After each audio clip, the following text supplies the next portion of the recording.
So hello everyone. The next topic which we will be discussing is about the factors that affect the enzyme activity. So before understanding the factors that affect the enzyme activity, first we will understand that what are enzymes.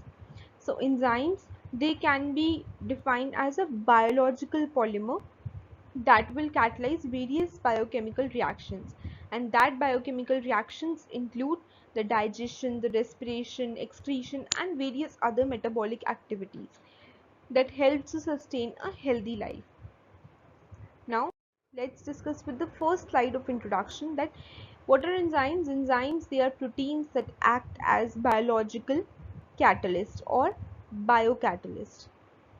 So majority of the enzymes are proteins with catalytic capabilities crucial to perform different processes. Now, their metabolic processes and other chemical reactions in a cell, they are carried out by a set of enzymes that are necessary to sustain the life.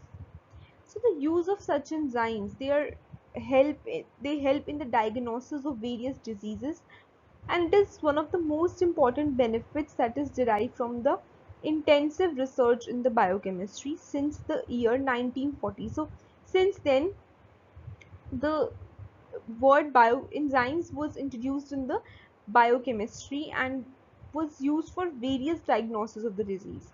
Now the enzymes, they have provided the basis for the field of clinical chemistry as well. So if we talk about the initial stage of a metabolic process that depends upon the enzyme, they react with the molecule which is called as a substrate, and the enzymes, they convert these substrate into a distinct molecule and they are called as the product. So there is a substrate and there is a product that is being introduced in the enzymes terms itself. Now, so there are various factors that affect the activity of the enzyme or enzyme activity. So these factors can be the active site, the temperature, the pH, concentration and the type of the substrate, or it can be the presence of any inhibitor or activator, and the salt concentration. So these are some of the factors that affect the enzymatic activity. Now we will be discussing each of these in detail. First we will be discussing is the active site. So if we talk about the active site of an enzyme, then the enzymatic catalysis, it depends on the activity of the amino acid side chain that is assembled in the active center. So the enzymes, they bind the substrate into a region of the active site in an intermediate conformation.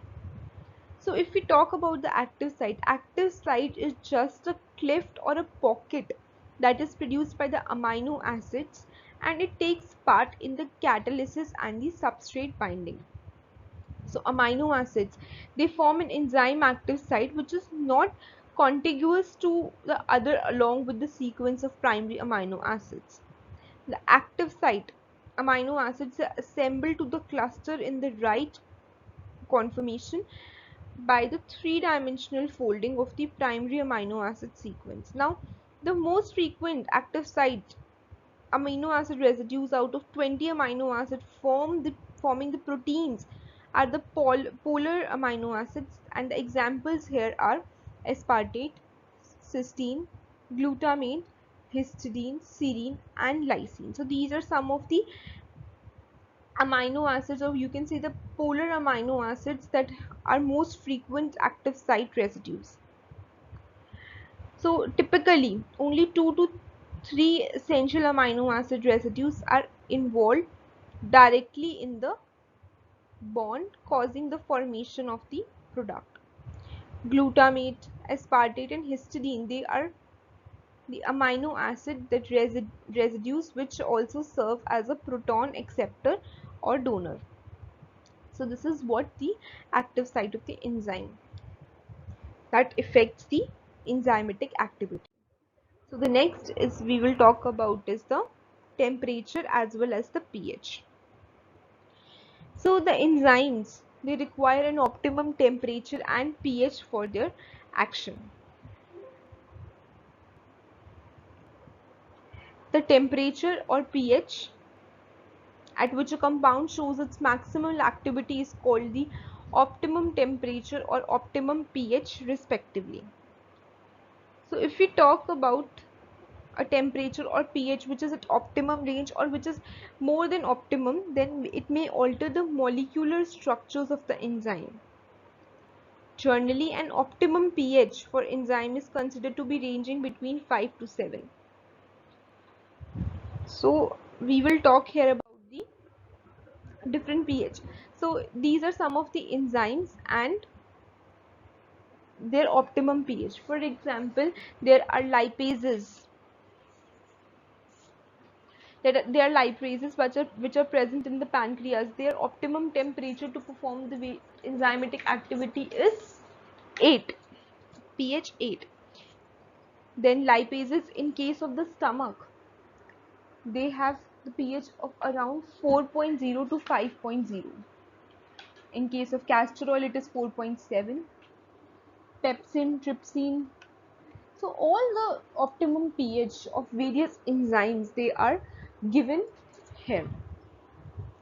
So enzymes, they are affected by the change in pH. The most favorable pH value, the point where the enzyme is most active, which is known as the optimum pH, which we have written here also, that it is the optimum pH. So extremely high or low pH values generally result in complete loss of the activity for most enzymes. So pH is a factor which helps in the stability of the enzyme. So as with the activity for each enzyme, there is also a region of pH optimal stability. So these are some of these values or vary greatly from enzyme to enzyme as it has been shown in this table. So these physical and chemical pH parameters must be considered and optimized in order for enzyme reaction to be accurate and reproducible. So this is what a pH or optimum pH can affect the enzymatic activity. Next we will talk about is the temperature. So this graph is showing the temperature, that this there is an increase in the temperature activity. For example, on the x-axis there is a temperature which is in the Celsius, on the y-axis this is the rate of the reaction, and here it is the percentage active enzyme. Now as you can see in this graph also, the temperature increases activity. So the temperature is increasing here, and with the rise in the temperature there is a denaturation which occurs and which decreases the enzymatic activity.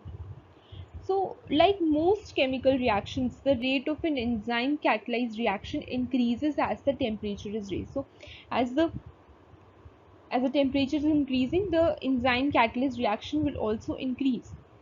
So a 10 degrees centigrade rise in temperature will increase the activity of most enzymes by about 50 to 100%, and variations in the reaction temperature by small degrees, for example it can be 1 degree or 2 degree, it may introduce changes of about 10 to 20% in the results. So in case of enzymatic reaction, this is very complicated, but the fact that many enzymes are adversely affected by the high temperatures. So most animal enzymes, they rapidly become denatured at temperatures which is above 40 degrees Celsius, and most enzyme determinations are carried out somewhat below that temperature also.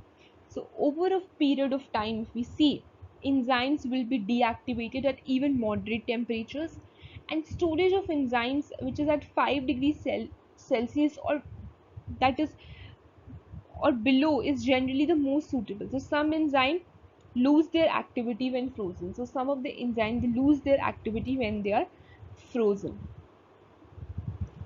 So this is what the temperature, how the temperature and pH will affect the enzymatic activity. Next we will talk about is the concentration and the type of the substrate. So enzymes, they have a saturation point. Once all the enzymes they are added and occupied by the substrate molecules, their activity will be ceased. So everything has a saturation point. So enzymes do have a saturation point, that when all the enzymes are occupied or all by the substrate molecules, the activity will be ceased, obviously. And this type of substrate is another factor that affects the enzyme action. So this is one of the factor, the type of the substrate is one of the factor that will also affect the enzyme action. The chemical that bind to the active site of the enzyme can inhibit the activity of the enzyme, and this is known as the inhibitor. And the competitive inhibitors, they are the chemicals that compete with the specific substrate of the enzyme for the active site. So they structurally resemble the specific substrate of the enzyme, and they bind to the enzyme and they inhibit the enzymatic activity. So this concept is used for treating the bacterial infectious diseases as well. So this was about the concentration and the type of the substrate. Now it also depends upon the substrate concentration as well. So if the amount of the enzyme is kept constant, the substrate concentration will gradually increase and the reaction velocity will increase until it reaches its maximum point.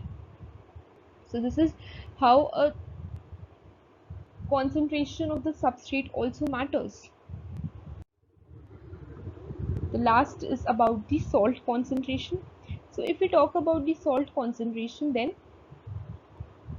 the changes in the salinity that adds or remove the cations. Cations is plus and the anions are represented as minus. So it disrupts the bond and disrupts the three-dimensional shape. They disrupts the attractions between the charged amino acids. They affect the 2-degree and 3-degree structure. So they also affect the 2-degree and the 3-degree structures of the enzymes. They denature the proteins. The enzymes, they become intolerant when there is an extreme salinity. So when there is an excess amount of salt concentration, the enzymes, they will become intolerant. The Dead Sea is called the dead for a reason. So that is why the Dead Sea is called dead for a reason, because there the amount of salt concentration is very high, because of which the enzymes will become intolerant. So this is how the salt concentration will work. Now these are all the references.